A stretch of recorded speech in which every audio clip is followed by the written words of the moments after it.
Hey YouTube, it's Lex. This is my second video. It's been about 2 weeks almost since the last video that I made, my first one in my car after I had left the doctor's office. So I'm making this video to kind of update you on the things that I've done as far as the list that I had that I read to you. Hopefully my computer does not die. The list that I had that I read to you of the different things that I had to do. So, like I told you before, they gave me this folder that basically has a whole bunch of information on the things that I needed to do, different doctors and team members that I could use for the list. If you didn't watch the first video and you don't really feel like going back, I'll just read to you again what I had to do. I needed a psychological clearance, a dietitian evaluation, a pulmonary clearance, a letter of clearance from my primary care, a TSH level, and an upper GI.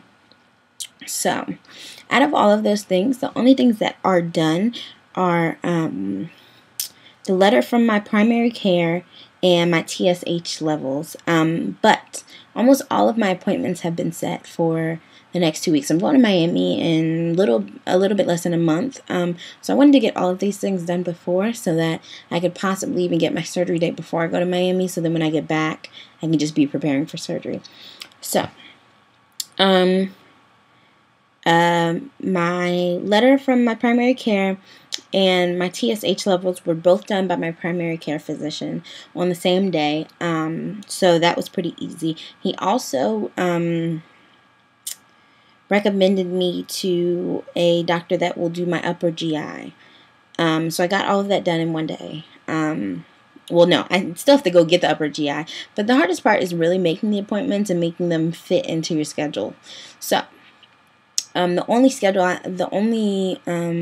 appointment that I haven't made yet is my psychological clearance. But my dietary evaluation has been set for like a week and a half away. And my upper GI is actually scheduled for the same day before that, like earlier in the day.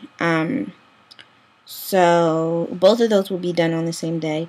Out of all of those things, the only other two things I need is my psychological clearance, like I said, and my pulmonary clearance. Now, I'm getting my pulmonary clearance done on Monday. It is currently Friday night, so I'll be getting that done first thing next week. And I need to call my insurance. I have TRICARE to find a psychologist that will be able to do my psychological clearance. Matter of fact, today I sent TRICARE an email to find out if there was a certain psychologist that I could go to so that I could be covered with my insurance.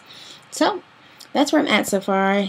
If you see my list, of course I know it's going to be backwards, but this is my list. You see me written all over it and stuff like that. It's really a process. And you'd think, like, why wouldn't they just have, like, one day where you could just do all of these things so it could be done? But I think this really helps to weed out the people that aren't serious about it. I've been trying to get this done in less than a month, so I can just be done with it, you know? So, I've gotten all these things, and all of the, after I have all of these appointments, they just fax the information through my insurance into the woman who works for the surgeon that I'm using. So, I've gotten all those things done. So, all of my real appointments that I need to really focus on start on Monday.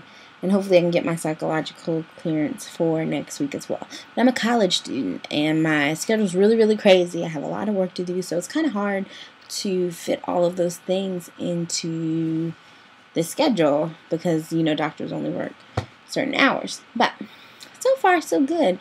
It takes a lot of dedication, and you really have to be on it and not procrastinate about when you are making your appointments. But so far, so good. I'll make another video probably on Monday after my pulmonary clearance because the description of the pulmonary clearance, because I know that sounds kind of weird, well, it did to me, is they say a pulmonary consultation to determine if the patient has sleep apnea or any other respiratory disease, and to determine if the patient needs a breathing machine before surgery. Hopefully, I don't need any of that. I don't have any problems breathing. And in the seminar that I told you guys about, they had a, oh, I've been talking for 5 minutes.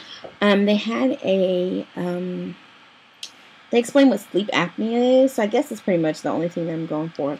So yeah, I will update you guys on that and how it goes and what you can kind of expect if you have to do the same things that I have to do. So, until next time, you two, have a great day.